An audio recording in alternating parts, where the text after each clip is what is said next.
release yourself from the shackles of who you feel society expects you to be as a parent and give your kids the greatest gift they can possibly get from you, the lessons on what it takes to be truly exceptional at something. Welcome to the Ryan Rice Show, where we talk about what we learned yesterday that we can apply today so that we can be better tomorrow. I hope you enjoy and subscribe. I see and hear many people say they choose not to work hard at something, whether that's a job or as an entrepreneur, so that they can be there for their kids or to ensure that they have good, quote, work life balance. And I want to suggest how that belief may not only be hurting you if it's a belief that you hold, but it could also be hurting your kids as well. And I want to share with you what beliefs that may instead be more empowering for both you and your kids. Who am I? My name is Ryan Rice. I'm a full time real estate investor. I spent over a decade working hard in Fortune 30, and now I'm working hard for myself. And I have two little girls, and there is nothing more important to me than them. And so I kind of want to share some frames of mind that have helped me get through being an entrepreneur and working very hard at being an entrepreneur and still showing up very well, in my humble opinion, as a father. So, what we're afraid of here is that when we invest our time and our energy into something and it takes us away from what we feel that we should be doing with our kids, or in many cases, what we feel society expects us to do with our kids. And so we have these beliefs like, oh man, if I miss a soccer game, I'm a bad dad. Or if I don't go to a baseball game, I'm a bad mom. Or I don't want a job that makes me work a whole bunch of hours because it'll take me away from my kids. Or I don't want to start my business right now because it's not best for my family. It's too risky. I won't be able to spend time with my kids. And by the way, before I get too much more into this, you can believe whatever you want. I'm not telling you that you should have the beliefs that I have. I am going to share with you simply some beliefs that have served me as an entrepreneur and a father, and that seems to have helped me in my journey. And so if you hate them or if they don't work for you, cool. I don't really care. Toss them out the window. But back to these beliefs. What a lot of parents say is, well, I want to ensure I have a good work life balance. And they have legitimate fears that if they prioritize something for themselves, then their kids are going to miss out on what they, quote, should have. Right. And I want to give a few frames that have helped me through some of these thoughts because I too have had some of those thoughts. Now, I make sure that regardless of what thoughts enter my brain, that doesn't necessarily impact my behavior. But let's kind of get into this. So, first, nobody that has done anything exceptional in life was, quote, balanced, right? There's no such thing as two different lives, a work life and another life, right? You have one life to live. And if you want to be exceptional at something, then your life is not balanced. You purposefully pour into what it is that you want to do or what you would like to be exceptional at, and you do so in a way that isn't balanced. That's how you become exceptional. And so I want to give an example. Let's take Kobe Bryant. And I know I talk a lot about him on this podcast, but I think most would agree that he didn't have a balanced life. He poured into his basketball career to be the best that he could possibly be. He People say he did 3 practices a day for over a decade. And did that make him balanced? No. He chose to live a life and he gave himself to the game of basketball and he wanted to be truly exceptional. And he knew that in order to be exceptional, he was not going to be balanced. Now, does that make him a bad father to his 4 girls? Well, in my opinion, hell no, right? Some people may believe otherwise.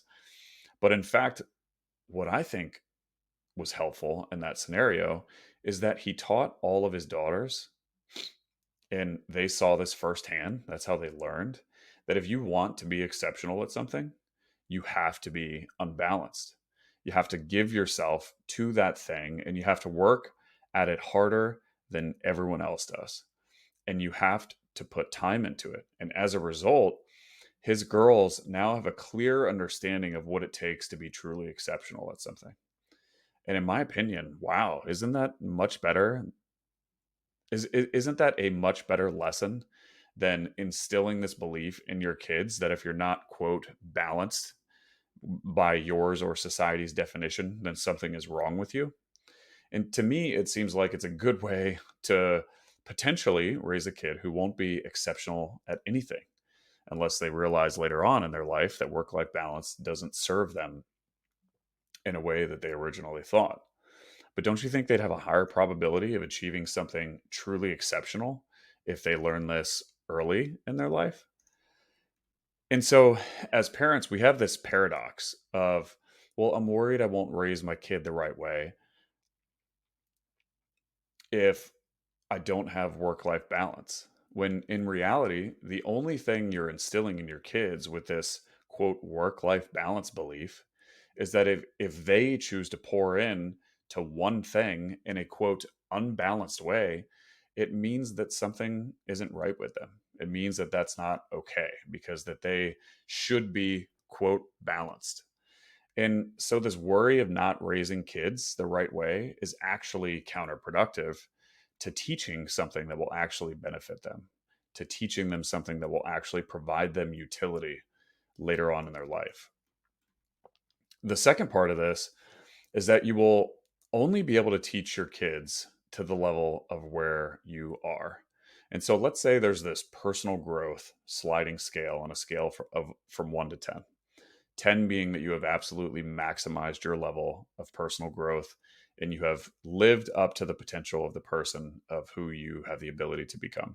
Real quick, as you guys know, I just recently started this podcast. If you could give it a rating with a quick tap of the thumb, that would mean the world to me. And even more importantly, it could help spread the word to a broader audience, which in turn could help change a life. Thank you so much, and let's get back to the show. And because you have a belief that you must have work-life balance, because that's what you believe is going to serve your kids, your personal growth has hit a ceiling at about a 7 out of 10 because you refuse to put time into your thing or becoming better yourself or becoming exceptional at something because you're worried about, quote, being there for your kid.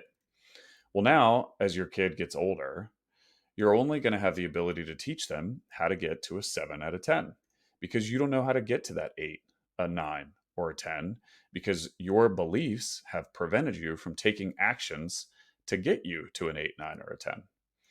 Or maybe you feel guilty about getting there. And this could look something like, yeah, I don't really go to the gym because I'd rather spend my time with my kids and my family in the morning or in the afternoon. And so, bam, inadvertently, what you've done there is you've taught your kids that their health is something that can be sacrificed.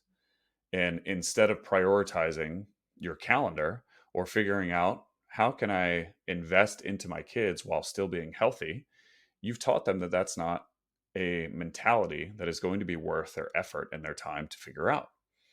And so you won't have the ability to teach your kids how to be healthy because you didn't do it for yourself first. And ultimately, the best way to teach somebody something or the best way to lead, and that includes your children, is to lead by example. And for me, the best personal development hack that I've seen exist is to truly be exceptional at your work. And that could be anything, right? But you keep working. And if you're not getting better, then you keep pursuing better until you figure out what needs to be done to get there. And then you take the action that is required to get better. But if you put a ceiling on your personal development because you believe that if you pursue excellence, it means that you don't love your kids, then guess who you're not actually serving? Your kids. Because now you don't know how to teach them how to reach excellence because you don't know how to do it yourself. And so for me, every single day, I am pursuing this relentless growth. I'm obsessed with it because I know I'm only going to be able to teach my girls up to the level of where I am. And that means if I cease to grow one day, that's the ceiling of where I'll be able to teach my girls. And that terrifies me. That could be leadership, it could be a sports skill, it could be business. whatever the case or whatever the example is, if I stop growing because I use the excuse that by doing so, I'll be able to spend more time with my kids, in the long run, I know it only hurts them because I am instilling and I am teaching them things that aren't going to serve future them. And unfortunately, I think for many parents, this concept is an easy excuse. It's a reason that if you tell your friends or family or your coworkers that you want to make sure that you're balanced for your kids, they're going to understand. And because they'll understand, it's an easy way out for you not to pursue excellence because everyone around you will understand. And then you won't feel bad for not pouring yourself into something, for not trying to become exceptional. Because if you did, then it would mean that you're a bad parent. And everyone is going to let you off the hook for that. Right. In fact, some might promote this sense of work life balance because those who also believe that it'll make them feel bad about themselves if you pursue excellence and they don't. And so, to those of you who are out there pursuing excellence, and I know a lot of my audience is real estate entrepreneurs or maybe people that want to invest in real estate on their own, know, and I say this from personal experience, you have the ability to be unbalanced in your pursuit of excellence at your craft and still be an amazing father and still be an amazing mother. And when you catch yourself being hard on yourself because the thought of missing a gymnastics recital means that you're a terrible mom, or you not coaching your son's baseball team this summer means that you're a terrible dad, give yourself some grace, knowing that if you keep working on yourself to make yourself better and you become exceptional, you're going to be able to teach your kid a lot more than if you come up with some excuse as to why you can't become excellent in something. And you know what? When you learn what it takes to be truly exceptional at something, you can use those principles to being an excellent father, to being an excellent mother. And so maybe that looks like you miss a Wednesday night soccer practice or a Thursday night soccer game. But then on Sunday, you pour so hard into your kids that you fall behind on your work come Monday morning. Guess what? That's okay because that means that you're unbalanced in each thing that you're investing your time in. Because you know to be truly excellent at something, you might have to make some sacrifices. But you also know that when you keep growing day after day after day, and you learn to be truly exceptional at something, you'll have the ability to teach your kid how to also be excellent at something. And then maybe because of that, they have the ability to do something pretty cool. And so don't feel like you have to pick, mom. It's not one or the other, dad. Ultimately, the better you can become, the better you'll be able to equip your kid with the skills, the beliefs, the character traits that he or she needs so that then he or she can become someone capable of something truly exceptional. So, who you feel society expects you to be as a parent, and give your kids the greatest gift they can possibly get from you, the lessons on what it takes to be truly exceptional at something. These are just kind of some thoughts that I have used in my entrepreneur slash being a father journey. And I wanted to share them with you because I seem to consistently hear these kind of conflicting beliefs. And sometimes we have beliefs that don't serve us, but we don't realize it. And so I wanted to bring this to light in the event that it's helpful for you. And again, if it's not helpful or you choose to believe something different, I'm totally cool with that. You don't need to believe anything that I just went through. So thank you guys so much for your attention. I truly love you guys, and I'll see you in the next one. Peace.